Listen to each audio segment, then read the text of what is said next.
The Galactic Empire was the largest power in known space. Its fleets stretched across hundreds of star systems, and its armies were feared on every planet. Every civilization they met either joined the Empire or was quickly conquered.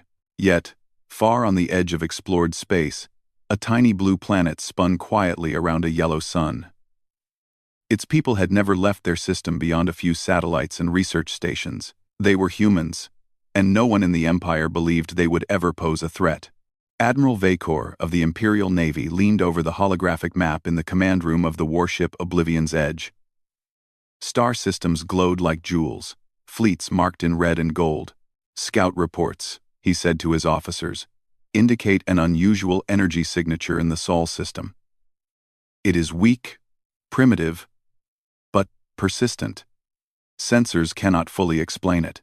"Admiral," said Commander Thal, a young officer who had risen through the ranks quickly, "we are talking about a single, undeveloped system. They have no warp-capable ships, no military infrastructure beyond some small orbital stations. Should we?" "Dismiss it," Vacor interrupted.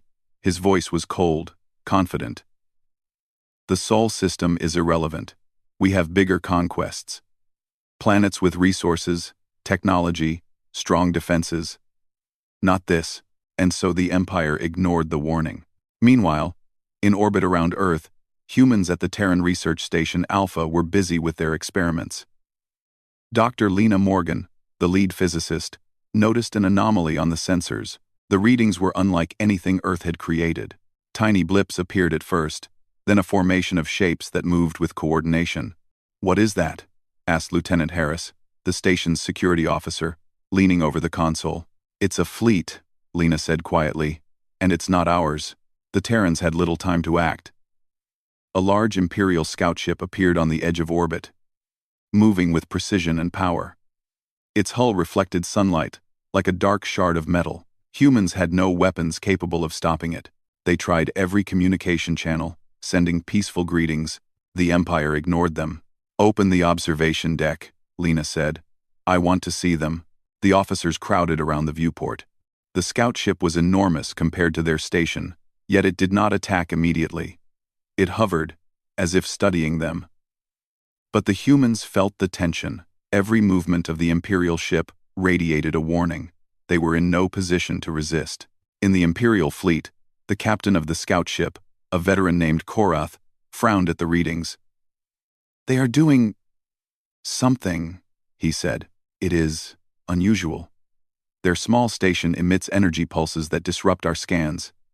It should not be possible." His superior, Commander Vacor, waved him off. "Ignore it. Primitive defenses are irrelevant. Report back once we catalog their system and resources." Yet the scout captain could not shake his unease. The Terrans were small, unarmed in any traditional sense, yet something about their energy signatures was different. There was a precision, an adaptability, and a rhythm to their activity that no one in the Empire had seen before. Back on Earth, the humans were improvising. They knew the scout ship could destroy them in moments. They had no weapons capable of harming it directly. Lena and Harris, together with engineers and volunteers, began working on a desperate plan. They used old satellites in orbit, linked together with communication relays, to create a makeshift defense network. Sensors would detect the ship, and tiny energy pulses would disrupt its systems, not enough to destroy it, but enough to make the Empire nervous. "Do you think it will work?" Harris asked, worry in his voice. "It has to," Lena replied. "We don't have a choice. Either we show them we are not helpless, or we disappear quietly." I refused to vanish quietly. As the Imperial scout ship began scanning the station, the Terrans activated their improvised defense. Energy pulses shot through the network, hitting the scouts' shields in quick, irregular bursts. The ship jolted, systems flickering. For a moment, the humans held their breath. They had done it. They had disrupted the Empire's technology with nothing more than their ingenuity and courage. In the Empire's command room, alarms blared. Vacor slammed his fist on the console. "Explain this." "Admiral," Korath said. "They are resisting. With their primitive systems, it should be impossible." But Vacor's eyes narrowed. Impossible or not, they are a nuisance. We will catalog their system, then leave them for now. They are not worth a fleet. But the scouts were now wary. For the first time in decades, they had encountered beings who could not be dismissed so easily. Humans, the scouts realized, were not simply primitive, they were unpredictable. And unpredictability in the face of the Empire was dangerous. On Earth, news of the encounter spread quickly. Humans in orbit and on the planet began preparing for the possibility of further Imperial visits. Though terrified, they worked together, combining science, engineering, and courage to build defenses from what little they had. "This is just the beginning," Lena said to Harris as they watched the stars. "They think we are weak. They think we will surrender. They are wrong. We have something they cannot predict." And that something was the human mind, resourceful, creative, and unyielding. No machine, no empire, could fully anticipate what humans might do when pushed to the edge. As days passed, the Empire sent more scouts, probing deeper into Terran space. Every time, the humans adapted, improvising traps and defenses that confused the invaders. Imperial commanders began to report back unusual readings, strange disruptions, and unexpected tactics. In the Imperial High Command, Vacor grew frustrated. "They should not be able to do this," he said. "We have the greatest technology in the galaxy. We have fleets that can crush worlds. Yet they resist. Every move we make, they respond differently than expected." An officer spoke cautiously. "Perhaps. The humans are more intelligent than we anticipated. Perhaps they are resilient." Vacor's laugh was sharp and dismissive. "Resilient? They are small, insignificant. No civilization has survived against us when confronted directly. Send the fleet, they will learn their place." Meanwhile, humans continued to work tirelessly. They trained volunteers to operate the orbital network, built emergency shelters on the ground, and prepared strategies to defend key cities and stations. They understood that the Empire's next move could be catastrophic, but they refused to wait passively. One night, Lena and Harris stood on the observation deck of the station. The stars stretched endlessly around them, and in the distance, the black shapes of Imperial scouts moved silently. "They are coming," Harris said softly. "Yes," Lena replied. "And when they do, we will be ready. They think we are helpless, but they do not understand us. They do not know what it means to fight for home, for family, for the people you love. That is our advantage. That is what they cannot predict." The first part of humanity's story was written not in great victories or brilliant weapons, but in courage, unity, and cleverness. The Terrans were small, but they were unbroken, and as the Imperial fleet prepared for a larger strike, no one yet realized that the humans they had dismissed might be the one force that could challenge the Empire itself. By the end of the first encounter, one Imperial scout had been temporarily disabled by human ingenuity. It was not a victory in the traditional sense, but it sent a message. The Terrans were not weak, they were not helpless, and the Empire would soon learn that some warnings, no matter how small, must never be ignored. In the vast emptiness of space, among countless stars and planets, a small blue planet spun silently. Its people looked up at the approaching fleet and smiled with determination. They were Terrans. They were resilient, and they were ready to fight for the right to exist. For the first time, the Empire would understand that Terran space was not a playground for conquest. The warning had been given. The question now was whether the Empire would heed it, or pay the price for ignoring it. The humans had only begun. The Terran people had learned a difficult lesson. The galaxy did not notice the small, quiet planets. The Galactic Empire had dismissed their world at first, thinking it insignificant. But after the first encounter in orbit, it became clear to Terrans that the Empire would not leave them alone, and Terrans would not bow. At the Terran Command Center, a facility deep underground in what humans once called the Nevada Desert, leaders from Earth and its orbiting stations met in a large, circular room. Holographic displays showed the solar system, Imperial ships approaching from the outer planets, and tiny dots representing Terran defenses. "Reports from the colonies are coming in," said Admiral Rhea Singh, the chief military strategist. "They confirm that our orbital network worked. The Imperial scouts were delayed and partially disabled. But more ships are on the way. A fleet is approaching the asteroid belt." Lena Morgan, the physicist who had first noticed the Imperial fleet, leaned forward. "We need to be ready.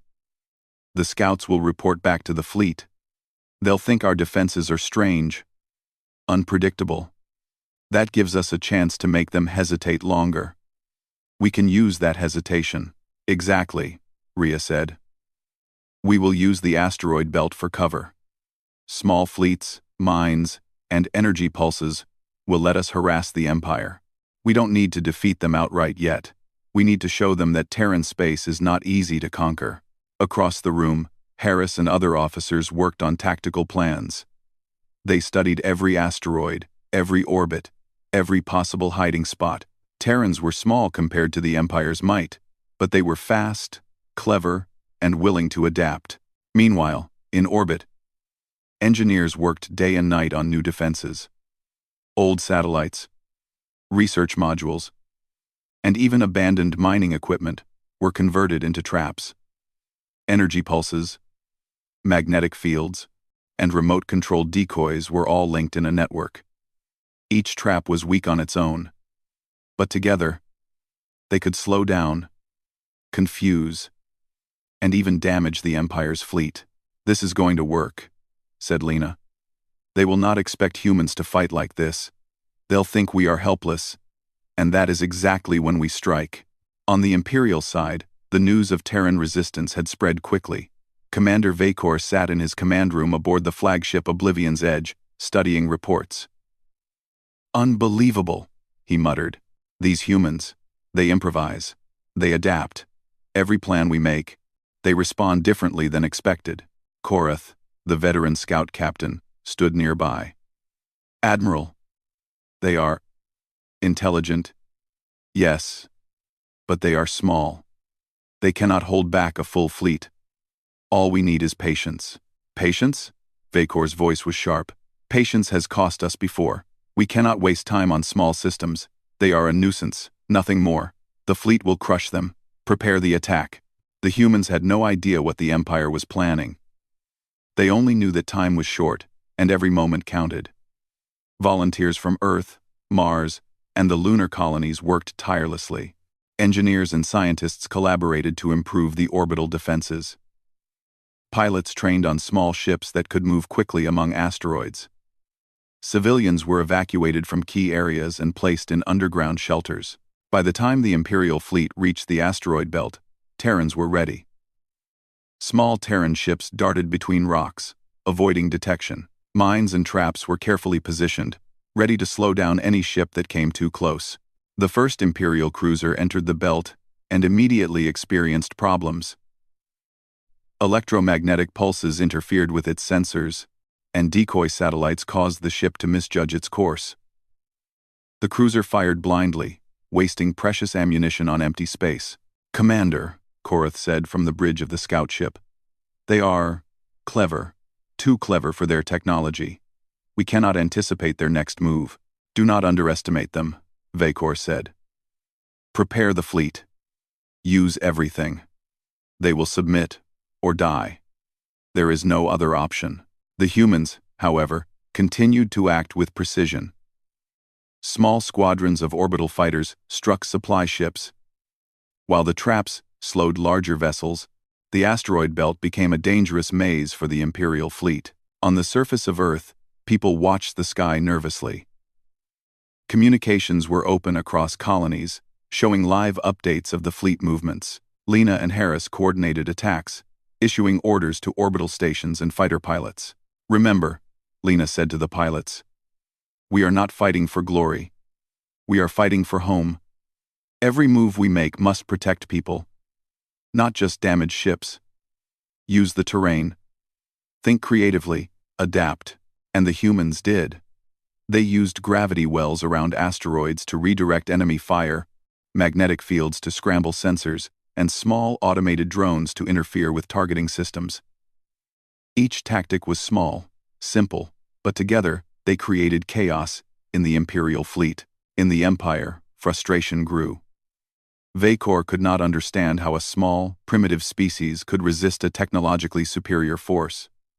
Reports of disabled cruisers and lost supply ships poured in. The fleet was slowed, operations delayed, and morale began to fall.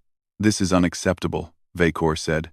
"We have faced countless civilizations. They never fight like this. We must escalate. Bring the heavy cruisers. We will show them what the Empire is capable of." Meanwhile, the Terrans continued to adapt. Scientists discovered ways to predict Imperial fleet movements using limited data. Pilots learned to anticipate attacks even when sensors failed. Civilians supported the war effort by producing supplies, repairing damaged stations, and managing logistics. Terrans were small, but their determination was enormous. They refused to surrender, refused to hide in fear, and refused to believe that the Empire's size meant inevitable victory. Weeks passed, and the Imperial fleet began to realize that Terran space was not easy to conquer. Supply lines were disrupted, cruisers were damaged, and the unpredictability of human tactics caused confusion in command. Even the best Imperial generals could not anticipate the creativity of their enemy. "Perhaps," Korath said cautiously, "we underestimated them. They are not simple. They are different." "Different," Vacor repeated, his eyes narrowing. "They are weak, but their thinking is unusual. We will crush them. Eventually, they will not survive." But deep inside the Empire, a seed of doubt had been planted. The humans had sent a message, not through words, but through actions. "We will not submit. Terran space is defended." Back on Earth, Lena watched as small Terran fighters weaved between asteroids, striking at the fleet and then disappearing. "They think they can intimidate us," she said to Harris, "but they don't understand. Fear doesn't work the same way on humans. We protect what matters, no matter the odds." Harris nodded. "They'll learn." The hard way. Terran unity grew stronger. People from different colonies, with different skills and backgrounds, worked together seamlessly. Scientists, engineers, pilots, and civilians became a single force, united by purpose. "This is more than just survival," Lena said. "This is what it means to be human. To fight with your mind, with your courage, and with your heart. They cannot predict us, because we do not fight like any other species. That is our advantage." The Imperial fleet, frustrated and slowed by constant harassment, had no choice but to retreat temporarily to reorganize. But the humans did not let their guard down. They prepared for the next wave, building better defenses, improving tactics, and training more pilots. Every encounter taught them something new. Every challenge strengthened their resolve. By the time the Empire returned, the humans were ready. The orbital network was more sophisticated, the asteroid traps more dangerous, pilots more skilled. Every Terran acted as part of a single mind, working together to protect their home. When the Imperial fleet arrived, they found a system prepared for defense, unpredictable and clever beyond expectation. Each attack was met with a new strategy. Each advance was countered by human ingenuity. Terrans did not fight with sheer force, they fought with intelligence, creativity, and unity. In the command room on Earth, Admiral Singh smiled as reports came in. "We are showing them the truth," she said. "Terran space is not for taking. They will learn it the hard way." Lena looked at the stars, where the Imperial fleet hovered, and thought of the small victories, the disrupted cruiser, the clever trap, the pilots returning safely. Humanity had begun to write its story among the stars, not as victims, but as defenders. And somewhere deep in the Empire, commanders and generals began to whisper among themselves, "Perhaps this species is not so easy to crush. Perhaps they are stronger than we imagined." The Terrans did not wait for fear. They acted with courage. They did not rely on technology alone. They relied on each other. on their minds, and on the spirit that had made humanity survive for centuries on a fragile, blue planet. By the end of the second part of the struggle, it was clear. The Empire had underestimated humans. Terran space was defended, not by the might of weapons, but by the power of ingenuity, unity, and resolve. The warning had been ignored once. The Empire would soon learn that Terrans were not simply a species to be conquered, they were a force to be respected. And the humans? They were only getting started. The Empire had returned, this time with a fleet larger and more powerful than before. Their warships filled the void between planets, casting long shadows over asteroids and moons. For the humans, the stakes had never been higher. Their survival, their freedom, and the future of their planet rested on their ingenuity and courage. In the Terran Command Center, Admiral Rhea Singh stood before the holographic display of the solar system. Lines traced the movements of the Imperial fleet, showing their approach in precise detail. Lena Morgan, beside her, ran final calculations for the orbital network and energy pulse defenses. "We've learned from every encounter," Lena said. "They think they know our system. But every trap, every pulse, every maneuver has been improved. We are ready." Rhea nodded. "Remember, we are not here to destroy their fleet. We are here to protect our home and prove one thing. Terran space is off limits. Every action we take must make them respect that." Harris and the pilot stood ready. Small, fast Terran ships darted between asteroids, each one carrying a small crew trained to anticipate and adapt. They would not face the Imperial fleet with brute force, they had no chance, but they would fight smartly, using the environment, technology, and teamwork to outmaneuver the Empire. Far above, the Empire's flagship, Oblivion's Edge, led the formation. Commander Vacor surveyed the Terran defenses with growing irritation. "They have prepared extensively. Their traps are more sophisticated than before. But we are the Empire. No primitive species can resist us forever. Prepare to engage fully. Leave nothing in reserve." Korath, the veteran scout, hesitated. "Admiral, they are different. They learn. They adapt faster than any species I have encountered. Perhaps we should reconsider our approach." Vacor's eyes narrowed. "Reconsider? They will learn what happens to those who resist. They will submit. Prepare the fleet." The humans had one advantage the Empire did not anticipate: the unpredictability of their creativity. Lena and her team had spent weeks analyzing Imperial tactics, predicting movements, and designing countermeasures. Satellites, asteroids, and energy traps were combined into a complex network that could confuse, delay, and even disable the fleet's ships. When the first Imperial cruiser entered the asteroid belt, it immediately encountered problems. Electromagnetic pulses scrambled its sensors. Automated drones drew fire and led the ship into a maze of hidden mines. The cruiser fired blindly, striking nothing but empty space, while Terran fighters harassed it from angles the Empire had never imagined.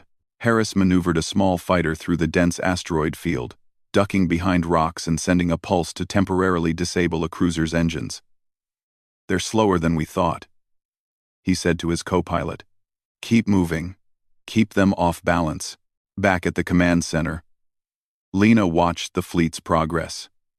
"They are reacting," she said, "but not fast enough. Every time they fire, we disrupt them. Every maneuver they make, we predict it and counter it."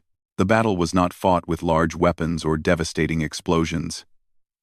It was a battle of minds, strategy, and adaptability. Terrans used every tool at their disposal, from automated traps to clever maneuvers that drew the Imperial fleet into disadvantageous positions.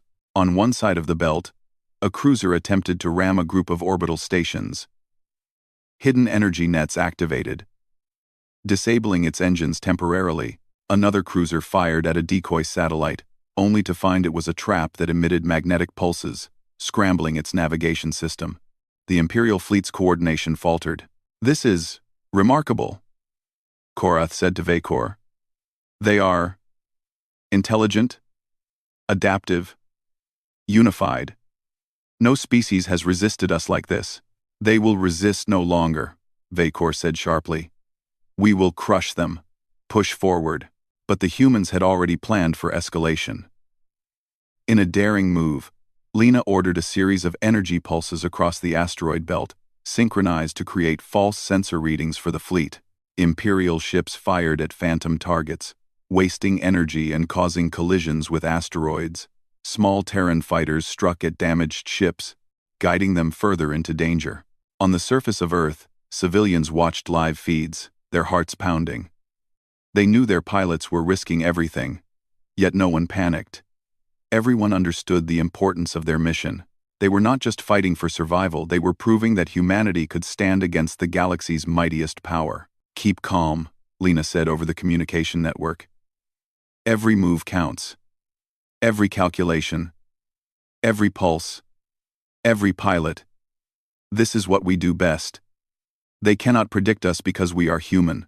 As the battle continued, the Empire's fleet began to falter. Cruisers became disabled, supply ships were lost, and communication lines were disrupted. Even the flagship, Oblivion's Edge, experienced minor but critical system failures, forcing it to slow down. Vacor's frustration turned to disbelief. How can this be? They are small, insignificant, yet they resist with intelligence and precision. They adapt faster than we can anticipate. This should not be possible. Korath placed a hand on his arm. They are not like any species we have met. Perhaps it is not strength alone, but unity, creativity, courage. Perhaps that is their advantage. Back on Earth, Lena smiled as she watched the Imperial fleet stumble through the asteroid field. They're learning too late, she said. They thought they could intimidate us. They thought fear would work. But humans do not fight with fear. We fight with mind, heart, and unity. That is what makes us strong. Terran pilots, engineers, and civilians worked in perfect harmony. Every disabled ship was a learning opportunity. Every trap and countermeasure improved the network. Humans were not just defending, they were shaping the battlefield, dictating the terms of engagement. By the end of the battle, the Imperial fleet had suffered enough losses and confusion to retreat. Vacor's pride and arrogance had been humbled. Even in retreat, he knew that the Terrans were no ordinary species.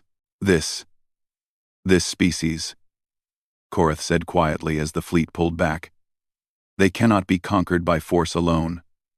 They are remarkable. The humans did not celebrate in arrogance. They were exhausted, but proud. They had proven that a small, seemingly primitive species could defend its home against the might of the Galactic Empire. More than that, they had proven that intelligence, creativity, and unity could overcome raw power. Admiral Singh addressed her people across the colonies. Today, we have shown that Terran space is not to be taken. We have defended our homes, our families, and our freedom. The Empire has learned a lesson. We are not helpless. We are Terrans, and we will stand together against any threat. Lena and Harris stood on the observation deck, watching the last of the Imperial fleet disappear into the void. They underestimated us, Harris said. They always do, Lena replied. And that is why we survive. That is why humans endure. We are small, yes, but together, we are unstoppable. In the weeks following the battle, Terrans worked to repair orbital stations, strengthen defenses, and prepare for any future encounters. But the Empire no longer saw them as an easy conquest. Rumors spread across the galaxy about the small blue planet that had resisted the might of the greatest power in known space. Other civilizations began to take notice. Messages arrived from neighboring star systems, offering cautious greetings and inquiries about Terran strategies. Humans had not only defended their home, they had announced themselves as a rising force to be respected. Lena reflected on everything that had happened. We did not have the largest ships or the strongest weapons, she said, but we had ingenuity, courage, and unity. That is what won the day. That is what makes humanity human. The final message sent to the Empire was simple but clear. Terran space is off limits. Any attempt to invade will be met with ingenuity, courage, and unity that cannot be predicted. And for the first time in centuries, the Empire faced a species that could not be dismissed. Terrans had proven that strength is not measured only in size or technology, it is measured in mind, heart, and determination. The small blue planet continued to spin quietly in its solar system. On its surface, humans rebuilt, prepared, and learned. Above, orbital stations monitored the skies, ready to act if needed, and in the distance, the stars stretched endlessly, a reminder that humanity had taken its first steps into the larger galaxy not as subjects, but as equals. In the vast expanse of space, a simple truth had been made clear. Terran space was defended, humans were united, and the Galactic Empire had been warned. Humanity had begun its journey among the stars, not as a minor species, but as a force to be respected, a species whose ingenuity, courage, and unity made it a power that no one could ignore. And the galaxy would remember the lesson. Never underestimate humans.